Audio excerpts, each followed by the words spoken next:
Hey, this is Dave DeCamp from antiwar.com. This is anti-war news for Tuesday, January 30th, 2024.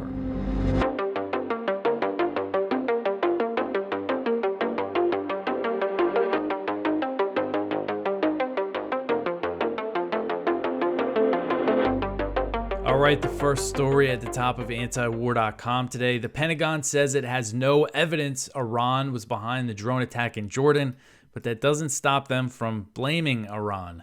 So the Pentagon said on Monday that Iran bears responsibility for the drone attack in northeastern Jordan that killed 3 American troops, but admitted it has no evidence that Iran was directly involved. Pentagon spokeswoman Sabrina Singh said the responsibility fell on Iran due to its support for the Iraqi Shia militias the U.S. believes carried out the attack. And as I've said before, by that logic, that means the U.S. thinks Hamas is in its right to attack the U.S. because it provides support and weapons to Israel, and Russia has the right to attack the U.S. because it provides weapons and support for Ukraine. So one group that Singh said the U.S. believes was responsible is Kateb Hezbollah, which is one of the main Shia militias in Iraq. She said, quote, "In terms of attribution for the attack, we know this is an Iran-backed militia. It has the footprints of Kateb Hezbollah, but we are not making a final assessment. Iran continues to arm and equip these groups to launch these attacks, and we will certainly hold them responsible," end quote. When asked if the U.S. knew Iran and Iranian leaders were... So the question that she was explicitly asked, do you know if Iran was actually behind the attack, as in planned it, coordinated it, or directed it? And Singh admitted that the U.S. had nothing that shows that the U.S. has no evidence at all to say that they directed the attack. She said, quote, "We know that Iran certainly plays a role with these groups. They arm and equip and fund these groups.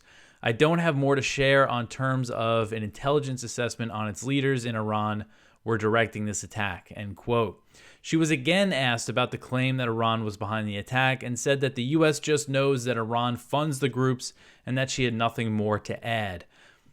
But later in the press conference, she said Iran bears responsibility for the killing of the 3 American soldiers.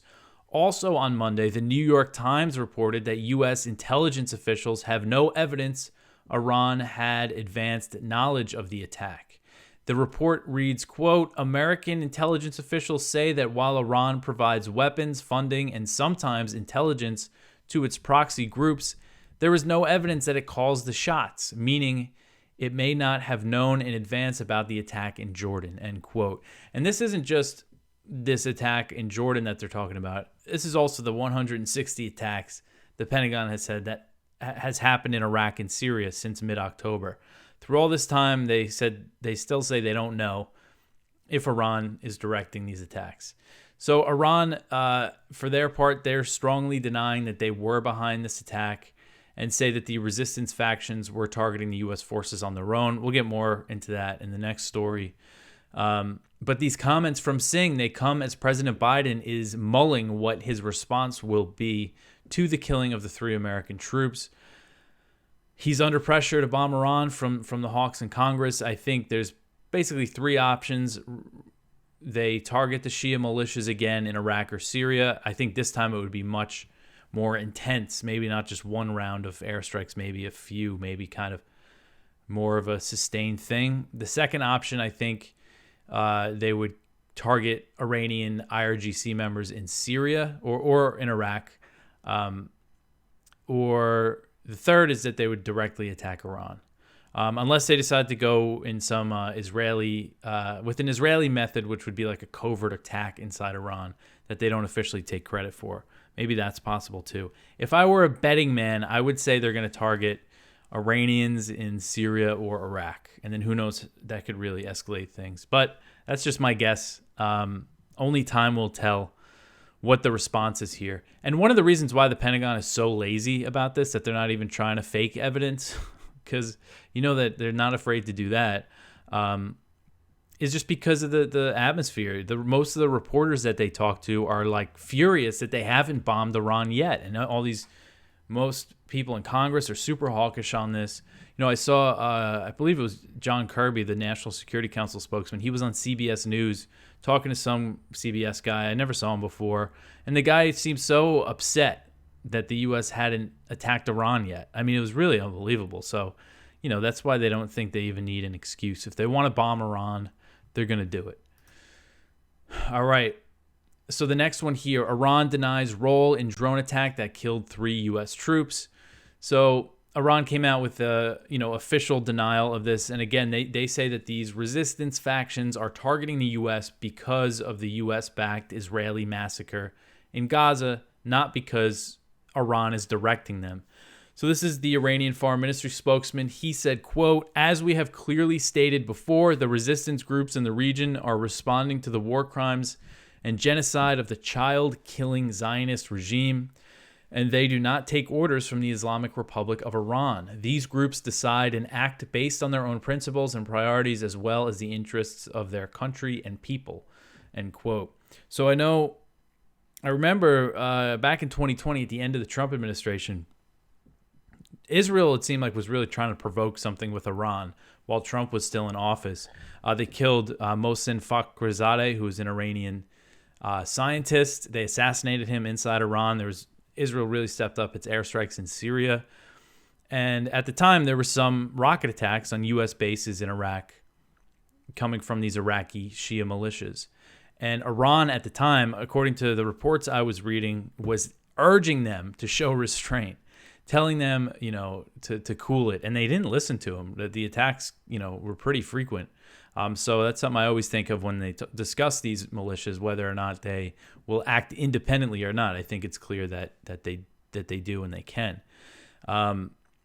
So really, I just wanted to read, the official Iranian denial there. And so another thing is that I've seen in some reports that say the Islamic Resistance in Iraq, which is this umbrella group of Shia militias, and it's not exactly clear exactly which militias are part of that group. I think they keep it vague for a reason.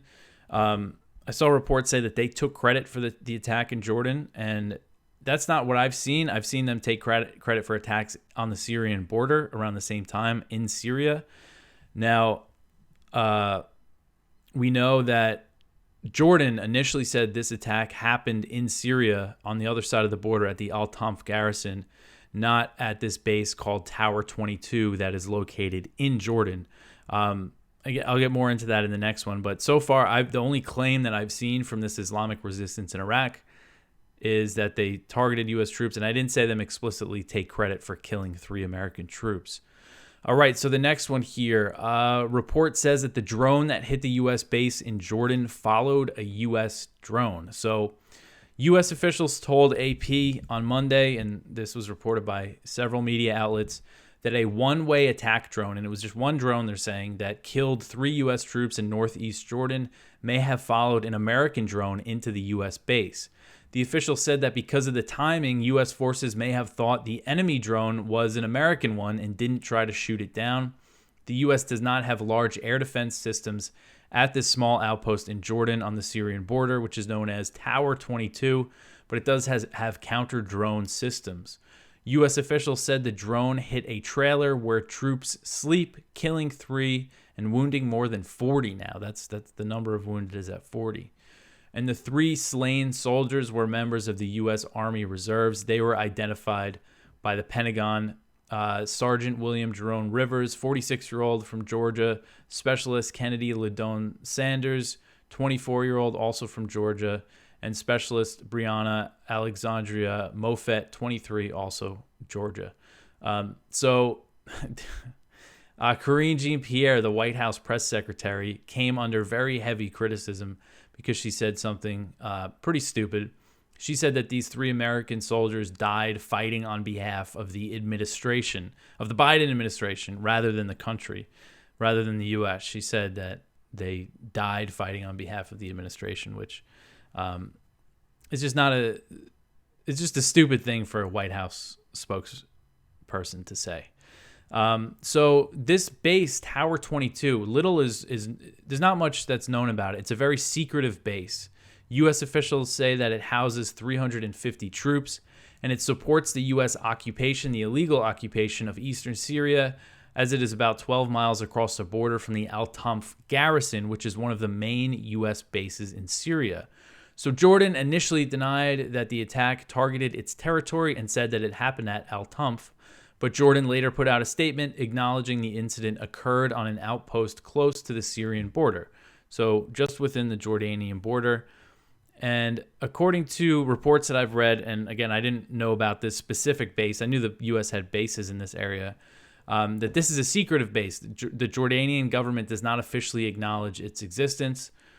And at this time, I think Jordan doesn't want to appear like they're too close to the Americans because of what's happening in Gaza. There's these reports that say the U.S. has been supporting Israel from bases in Jordan that Jordan has denied. And Jordan has a huge population of Palestinian refugees, but they are also very close to the U.S., and they have been for a very long time. I looked up the aid that they receive from the U.S. In 2023, they received $1.6 billion in aid from the U.S. That's not just military aid. The breakdown puts the military aid around $500 million, I believe. They got a direct cash transfer, a $770 million cash transfer to the government of Jordan. So, again, I think a lot of people, I got a bunch of comments yesterday saying, no, it actually happened in Syria. I guess it's possible that the U.S. is lying about this, but I think it's more in the U.S., it's more in Jordan's interest to lie about this than the U.S. is. For the U.S., I think they wouldn't want this spreading outside of Iraq and Syria into Jordan. The U.S. is shameless about its illegal occupation of Syria. That's my thoughts on it, but I know a lot of people are still saying that it happened in Syria, but even though Jordan has put out that statement. Okay, so the next one here, Israel struggles to destroy Hamas tunnels. U.S. and Israeli officials believe about 80% of Hamas's tunnels under Gaza are still intact after over 3 months of Israel's relentless bombing campaign. This was reported by the Wall Street Journal. The report is another sign that Israeli Prime Minister Benjamin Netanyahu's goal of wanting to eradicate Hamas is unrealistic, as the tunnels are a key part of the group's infrastructure. The Israeli newspaper Haaretz recently reported that sources within the Israeli Defense Forces said they would be unable to destroy most Hamas tunnels, and that the underground network is significantly larger than Israel initially thought. Israel previously estimated that there were 100 miles of tunnels below Gaza, but now they estimate the tunnel network is up to 450 miles in length, which is just huge. Israel has flooded some of the tunnels with water, but the strategy was not as effective as they hoped. U.S. officials told the Wall Street Journal that in some areas, unexpected barriers slowed or stopped the flow of water altogether. There are also signs that the Israeli military has flooded some tunnels with poison gas.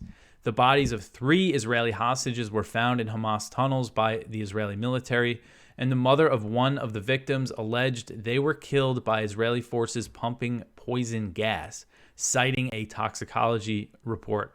And this woman is a veterinarian, and she said in a statement on her son's death, quote, "Ron was indeed murdered, not by Hamas, not by stray bullets, and not in an exchange of fire. This was deliberate murder, bombing with poison gas," end quote. So just, again, another sign that Israel, is nowhere close to this goal that Netanyahu has set out of eradicating Hamas. I think it's clear that the real goal is to kill as many Palestinians as they can and try to make the place unlivable so they can take it over. All right, so the next one here, the U.S. denies that it's considering leveraging military aid to Israel. So the White House on Sunday dismissed a report from NBC News that said the Biden administration was considering leveraging military aid to Israel to pressure Israeli Prime Minister Benjamin Netanyahu to scale down the violence in Gaza. The report said the White House asked the Pentagon to review what weapons could be used as leverage and that no decision had been made. But in response to the report, the White House said the policy of unconditional support for the mass killing of Palestinians in Gaza has not changed. They didn't; those are my words, but that's what they're saying. So a National Security Council spokesperson said, quote, Israel has a right and obligation to defend themselves against the threat of Hamas while abiding by international humanitarian law and protecting civilian lives, and we remain committed to support Israel in its fight against Hamas. We have done so since October 7th and will continue to. There has not been a change in our policy, end quote. So just laughable, the idea that Israel is somehow protecting civilian lives. So this report from NBC, again, that says that the U.S. was considering leveraging some arms deals. And throughout this whole disaster, this whole slaughter that's happening in Gaza, there's been multiple time and time again, U.S. officials have said, no, we're not even considering leveraging military aid. It's not even a thought in Biden's mind. I mean, I guess there's not many thoughts there anymore, but that's kind of been the message. So this report, I hope there's truth to it. But I almost think it's more of just a PR effort because this came a few days after the ICJ ruling on the genocide case. So, but maybe, hopefully, I really hope this dissent, these campaign speeches constantly being disrupted, and the dissent within the administration itself, I really hope it does do something. All right, so the next one here. Israeli airstrikes hit Damascus, several reported killed. So Israeli airstrikes hit targets south of the Syrian capital of Damascus on Monday, killing and injuring a number of people. This was reported by Syrian media. And both Syria and Iran denied reports that said strikes killed Iranian nationals or Iranian military advisors. When I first saw this, there was these reports that said Iranian IRGC members might have been killed in this, and that's definitely alarming because it seems like Israel is trying to provoke a war here, a major war possibly with Iran, and that's one way to do it. Just last week, about a week ago, Israel killed 5 members of the IRGC in Syria, in Damascus. So, but they're saying that didn't happen. Both Syria and Iran have denied that, but Israel has really ramped up its airstrikes in Syria. They've bombed Syria for years with impunity, but since October 7th, they've really ramped them up. And they could have been trying to kill Iranians with this. Netanyahu's thinking if he's trying to provoke a war, considering some American troops were just killed, he's figuring the U.S. is probably going to hit Iran. Why doesn't he hit Iran right now too? The reports say that the Syrian media reported that a number of people were killed and wounded in this attack, and then I saw Iranian media said 2 civilians were killed. That's what they said, according to preliminary reports. All right, so the next one here, famine in Gaza is inevitable after the cuts to the UN Palestinian Relief Agency. So this article is from Kyle over at the Libertarian Institute. Several human rights officials are warning that the U.S. and other countries suspending support to the Palestinians' UN aid agency will be catastrophic for the people of Gaza. The Israeli war and blockade placed Gaza on the brink of famine and widespread death. The U.S. and several other countries cut aid to the UN Relief and Works Agency for Palestine refugees in the Near East after Israel alleged that a small number of low-level staff members participated in the October 7th attack. So on Sunday, Michael Fakhri, he's a UN Special Rapporteur on the right to food, said, quote, some states decided to defund UNWRA for the alleged actions of a small number of employees.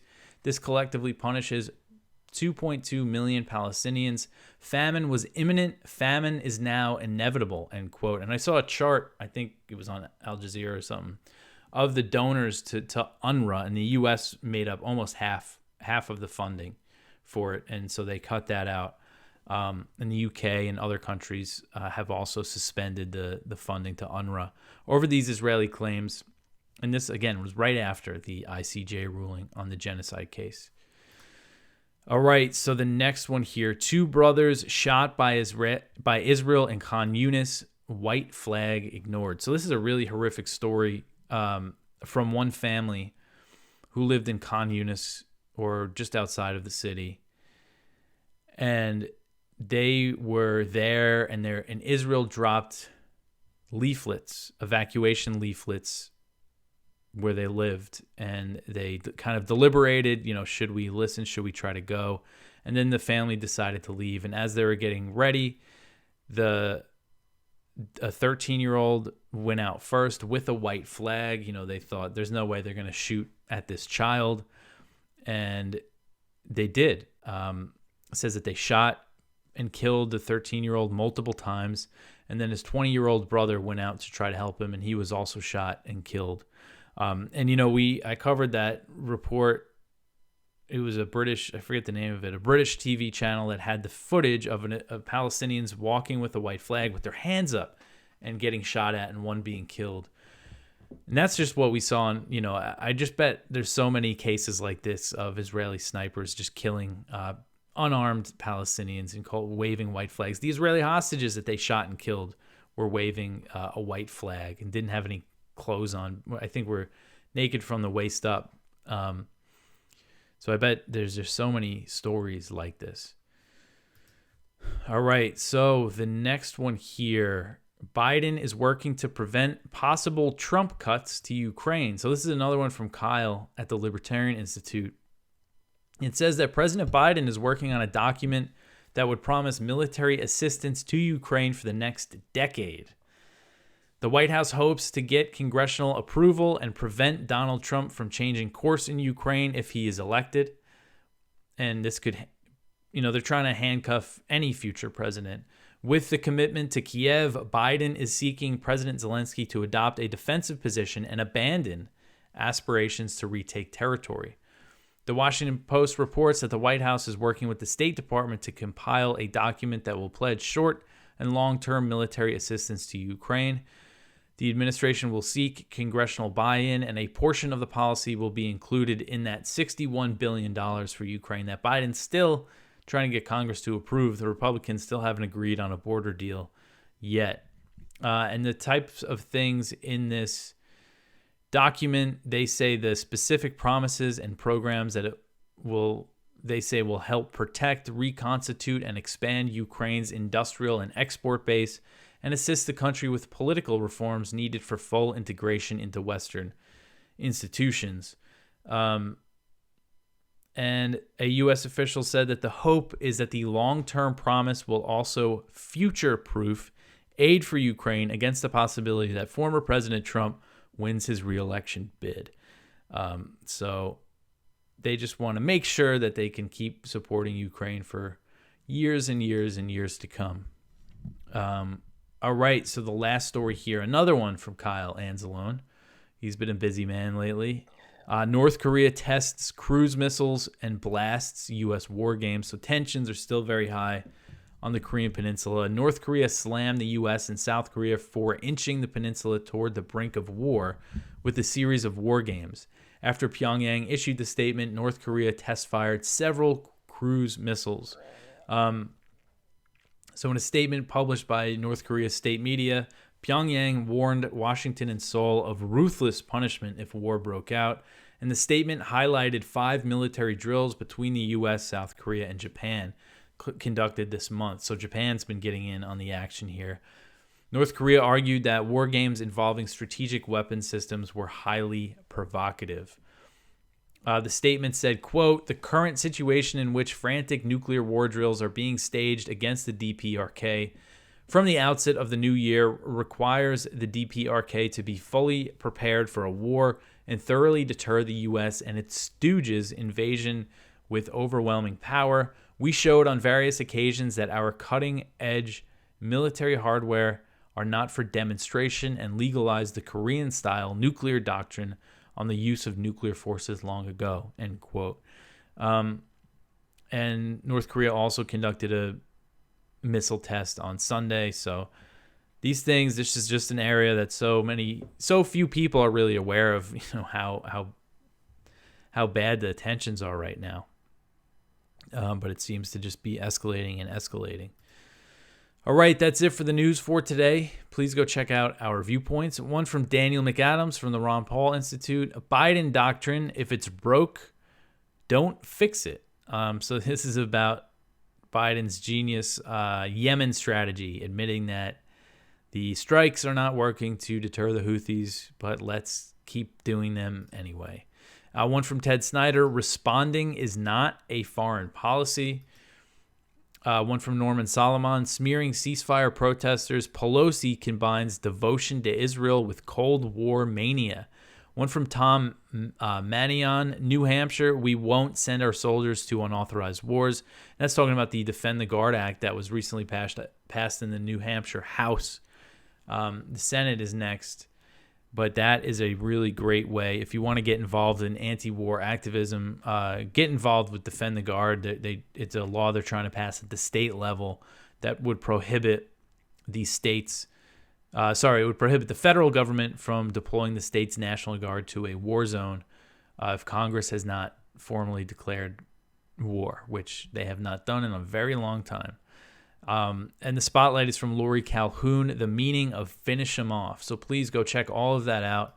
You could always support this show by sharing it, telling your friends about antiwar.com, comment, like, subscribe on YouTube, Rumble, Odyssey, wherever you prefer to watch. If you listen to the audio, leave a rating or a review. Stuff like that really helps out. Follow us on Twitter as well. But I will be back tomorrow with some more news. Thanks for listening.